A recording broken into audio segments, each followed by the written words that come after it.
Mesdames, Messieurs, bonjour, bienvenue à ces Breaking News. L'ancien collaborateur des Mouzé, Laurent Désiré Kabila, Moïse Nyarugabo, était face à la presse ce lundi à Goma, dénonçant des attaques contre des Banyamulenge à Minembwe et ses environs par les forces armées de la République démocratique du Congo et les troupes de l'armée burundaise. Le régime de Kinshasa a installé des drones partout et 58 positions militaires contre le Banyamulenge révèle dans sa conférence de presse. Je propose ici de suivre l'intégralité de sa déclaration. Chers amis de la presse, je vous remercie d'avoir répondu à mon invitation. J'ai fait appel à vous pour vous faire passer un message que j'ai appelé « Halte à l'acharnement meurtrier sur Minembwe ». Je vous ai appelé pour dénoncer encore une fois un plan d'extermination d'un peuple, les Banyamulenge, en cours d'exécution dans les hauts plateaux d'Uvira, Fizi et Mwenga. En effet, depuis quelques mois, nous assistons à un acharnement meurtrier sur Minembwe et tous les hauts plateaux avec une violence d'une intensité singulière qui va au-delà de la simple volonté de tuer, mais une véritable obstination à exterminer. Depuis 2017, vous le savez, j'en ai parlé plusieurs fois. La région des Hauts Plateaux est en proie à une guerre particulière par des milices ethniques, Babembe, Bafulero et Banyindu, coalisées avec l'FDLR, avec la complicité des FARDC. Des milliers de personnes ont été tuées. Plus de 400 villages ont été rasés, effacés de la carte. Un demi-million de vaches, qui est l'économie des Banyamulenge, ont été rasiées. Et 80% de la population des hauts plateaux, donc des Banyamulenge, dispersés dans plusieurs pays, dans les camps de réfugiés, mais aussi dans les camps de déplacés.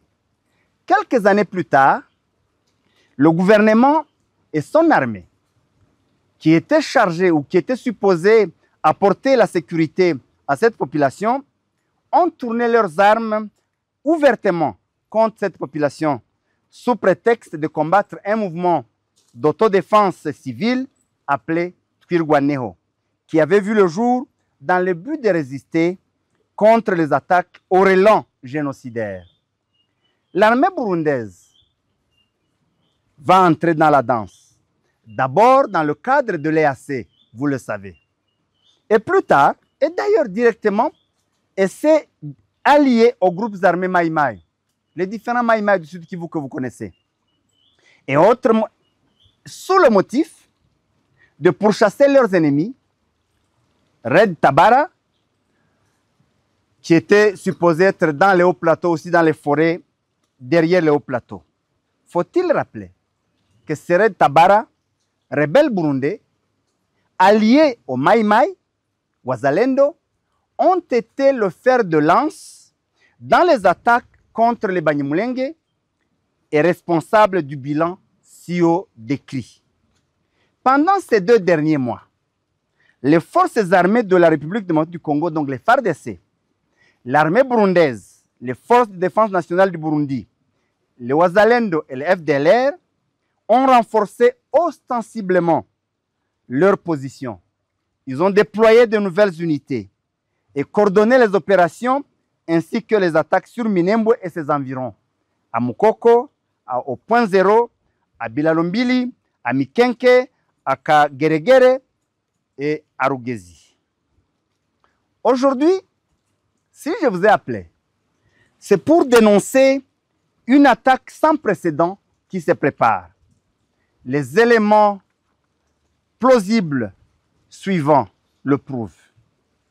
Le premier élément, on compte ce jour entre 12 et 15 bataillons de l'armée burundaise dans les moyens et hauts plateaux, c'est-à-dire autour de 10 000 hommes. Cette armée burundaise occupe à elle seule 58 positions dans les hauts et les moyens plateaux. Je peux citer, juste à titre d'exemple, quelques villages, quelques positions et villages qui sont occupés, à part les positions d'Uvira et de la plaine de la Ruzizi. Je peux citer le village comme Kange, Gasha, Kigarama, Nduhura, Gashama, Nyakabongoko, Chahemba, Bijojwe, Kamidoki, Gitoga, Gitembe, Nyundo, tout ça dans la seule chefferie de Bafulero. Dans la chefferie de Bavira, en groupement de Bijombo, l'armée burundaise se trouve à Bijombo Centre, à Ishenge, Mugeti, Murambya, Nyakirango, Kwirango, Mitamba, Kuigitaka, Mutara, Magunda, Marimba, Makaratusi, Gahuna, Kagogo et Muheta dans les moyens plateaux. Tout celui qui veut savoir, qui veut vérifier ce que je dis, il n'a qu'à faire un tour dans un de ces villages, il va se rendre compte que ces positions existent physiquement dans tous ces villages avec des trous de fusiliers tout autour.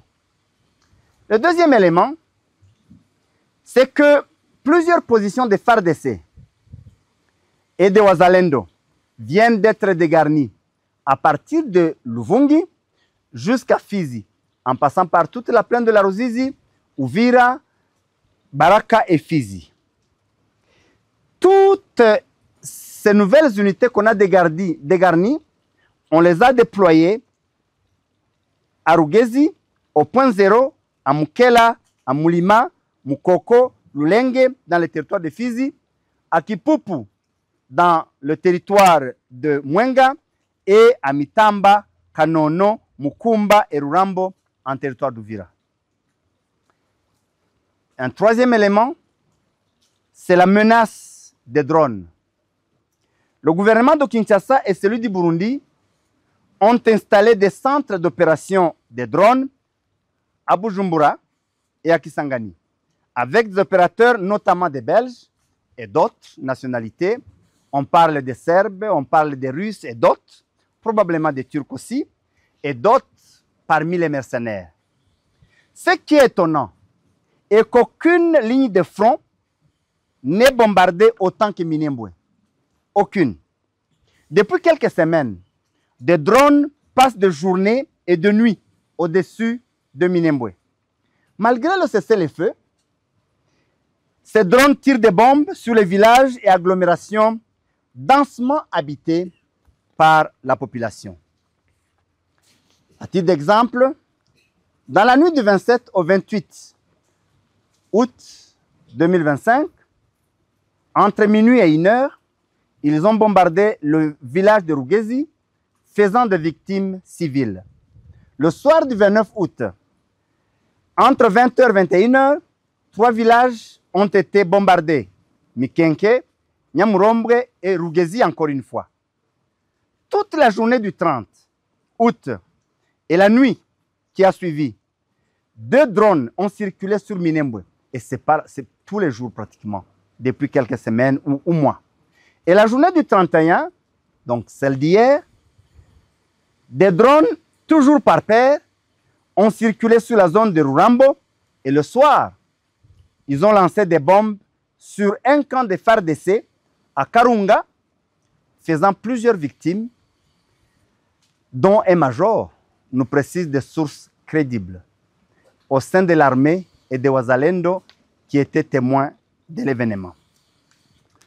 Si à toutes les lignes de front, Katogota et Kamanyola, Nzibira Walungu, Walikale, Lubero et autres, il n'y a ni drone ni Sukhoi, quelle peut être la raison de ce déchaînement de violence si ce n'est celle d'en finir avec le plan d'extermination des Banyamulenge dans les hauts plateaux? Le plan qui existe et le plan qui a été longtemps et longuement dénoncé.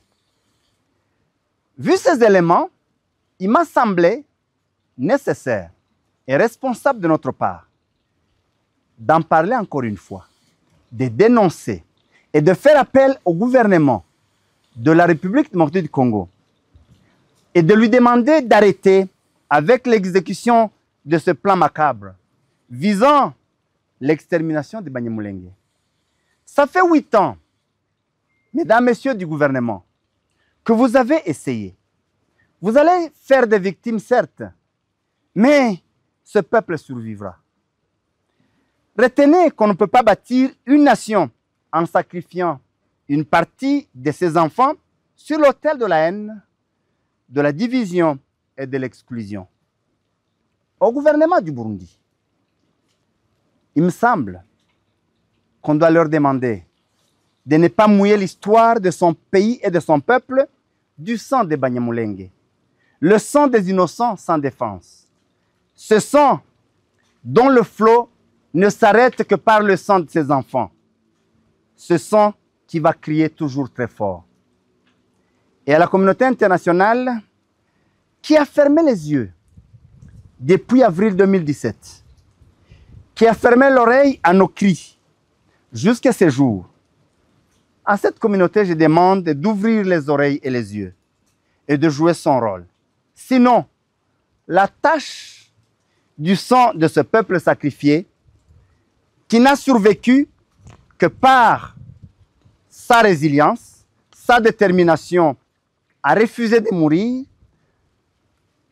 par sa résistance, par le fait de se prendre en charge, parce qu'on a appelé Twirguaneo pour dire « battons-nous pour nous-mêmes, défendons-nous », ce sang entachera leur conscience. Dans tous les cas, je tiens ce point de presse pour que personne ne fasse semblant, pour que personne n'ait d'excuses pour dire qu'il n'a pas été mis au courant. Je vous remercie. Mesdames et messieurs, fin de ces breaking news sur Kivu Morning Post. Merci à vous.